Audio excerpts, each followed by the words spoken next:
What's poppin', people? It's Dante going for my morning walk here under the moonlight. Dancing in the moonlight. Come on, we're dancing in the moonlight. Check it out. I don't know if the GoPro picks this up, but the moonlight is shining through the cloud. I actually have crop mode set to the movie button, so now I can go from 40 millimeters to 50 millimeters to get a bit closer to the scene. Click. I actually like this composition here where I'm setting the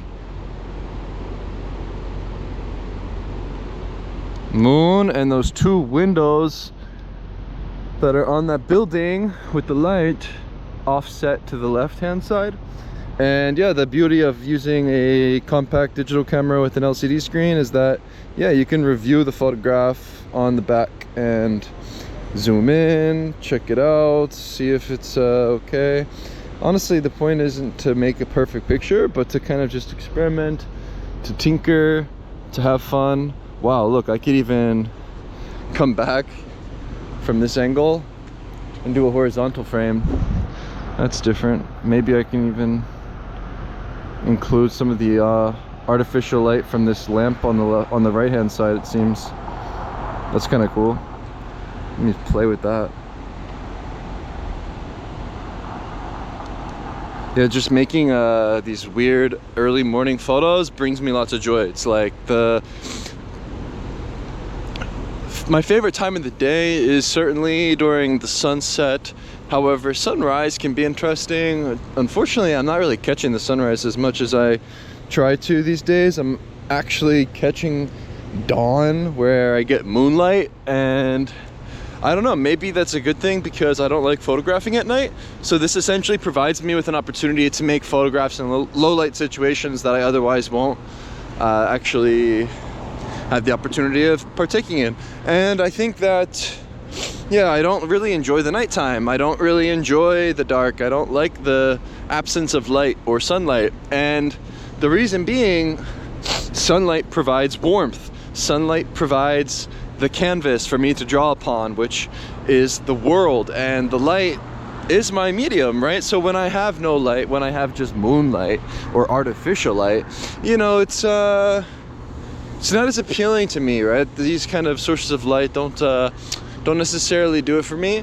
and that's just me, right? Maybe some people enjoy shooting at night, but personally I just like to go to bed and wake up the next day. It's like if real life was Minecraft, I'd set my bed down at the top of the cliff behind the Philadelphia Museum of Art, and each and every morning wake up there and start my new day, right? Every day anew, every day a blank slate. Yeah, this is a pretty beautiful scene to watch the moon, sort of so bright actually. And I suppose the moonlight is essentially sunlight, since the sun is reflected off of the moon, providing this glow coming through the clouds. It's currently 5:11 a.m. 56 degrees Fahrenheit, just reading that building there. And yeah, it's a bit chilly, it feels good. Check out this tree, that's actually beautifully shaped. I was actually shaping a tree yesterday, chopping down these gigantic logs, working on a tree that certainly hasn't been tamed in at least a decade plus. And wow, was it a monster. A very, very big tree. And yeah, it's really rewarding actually to work with your physical body. I'm realizing that time, is it going faster, or am I just enjoying the now? I think when you're immersed in this production of making photos, of doing something physical, of moving your physical body, this is where you enter a flow state, and time becomes this illusion where it almost feels like time is really, really slow because you're enjoying the moment in a way, but simultaneously it's just moving really fast. It's hard to explain. It's like my days actually, while they feel long, while they feel like a lifetime, in the grand scheme of things, they're going by fast. Like as I speak to my GoPro right now, I'm thinking to myself, wow, it's already the morning, I'm already respond? Like it's just another day, okay. I think the goal should be to photograph as much as humanly possible. So the most practical suggestion I have is to use a compact camera that can fit with you wherever you go, right? So the Ricoh is so good, and I think they're coming out with the new Ricoh HDF version, so you can maybe pre-order the newer ones that are coming out. But essentially, when you have a Ricoh, you can just bring it with you, right? So I bring it to work, I bring it on the bus. And I think the greatest thing about public transportation is the fact that I'm taking the best bus, it seems, because I cross the bridge every morning and I get a view of the skyline every day. So I can make a new skyline photo of the city of Philadelphia every day. And that's kind of cool. It's like I can make a skyline photo every single day for the rest of my life. That's pretty badass. Yeah, you can make photos on the subway, on the bus. You can make photos at work. You can make photos when you're running errands. Like, I'm essentially photographing 24/7, right? I go for my morning walk. I like to start off here in nature, go along the river. I think that photography shouldn't be something that you need to cut out a certain period of time in your day to do. However, I do make an effort to practice from 3 to 6 p.m. every single day when it comes to my typical sort of candid street photography, walk around the city kind of deal, and photographing people. But there's always an opportunity to make a photograph, right? And I think, yeah, to photograph as much as humanly possible should be the goal, because I think what happens is you really do enter this flow state of production, and like any opportunity you have in front of you becomes a new opportunity to make something. And yeah, that is just a good place to be generally. And I think immersing yourself within the realm of photography 24/7 is the best way to go. Yeah, this way, yeah, there's really no excuse when it comes to photographing. You always know that you have the camera in your pocket, so at that point it's just the will to press the shutter. It's the will to power, the will to photograph. I think about our physical body a lot and how we can utilize our physical bodies more, because in this modern world we typically sit down for most of the day when it comes to modern life, when it comes to working in offices.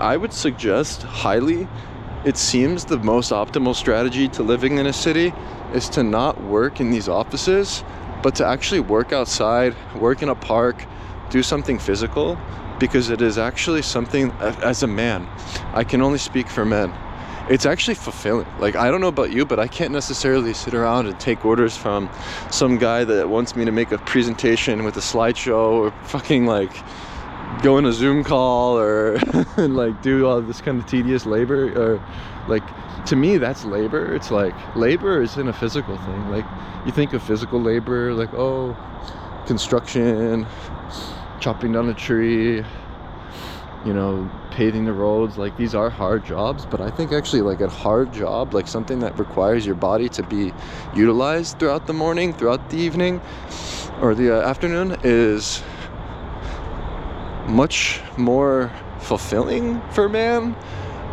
Like, I need open spaces. I can't be confined. I can't sit down and take orders. I can't necessarily get myself to do that physically. There's something in me that like repulses at the idea of it. And so, yeah, physical labor is actually, I think it's way more fulfilling, because essentially I'm just working out all day too, I realized, and I just have more will to actually work hard. Yeah, I think my new goal in life is to, you know, I'm starting to, you know, did I conquer street photography yet? No. We still need a couple decades to do that. But yeah, maybe another goal for me is to become the greatest horticulturalist the city of Philadelphia has ever seen. Oh man, you can see so many stars. That's nice. And I usually can't see any stars. So maybe that's a good goal. Become the greatest horticulturalist the city's ever seen. Let's try to do something new. What else? Yeah, think about how we can use our physical bodies throughout the day, right? So the reason I love the bus is because I can stand on it. I was taking my bike for the longest time in the morning, and what I realized with the bike is not safe, right? Like, these streets, these drivers, everyone's a freaking nut. Even the bikers, right? The bikers don't abide by the traffic laws. There was this one biker who literally gave me the middle finger, flipped me off, turned around, and was like being an asshole to me because because I was waiting at the red light and he wanted to go past me and skip the red light, and I was actually just abiding by the traffic laws, and he flipped me off. He's like, fuck you. I think generally what happens is like men with low testosterone just get angry or upset easily.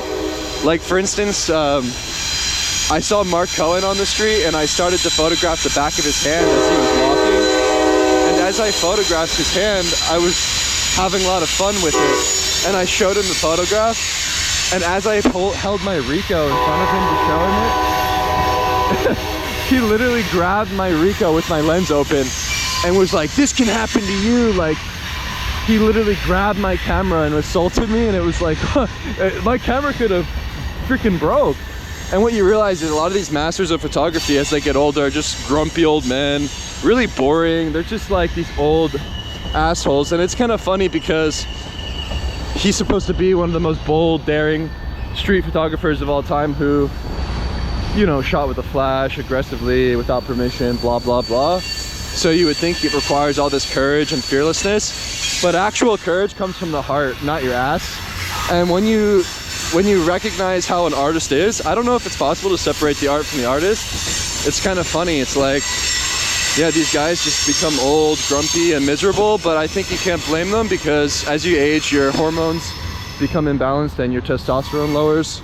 So maybe that's what happened to him, and yeah, that kind of rubbed me the wrong way. And yeah, you realize that the masters are just a bunch of washed up assholes.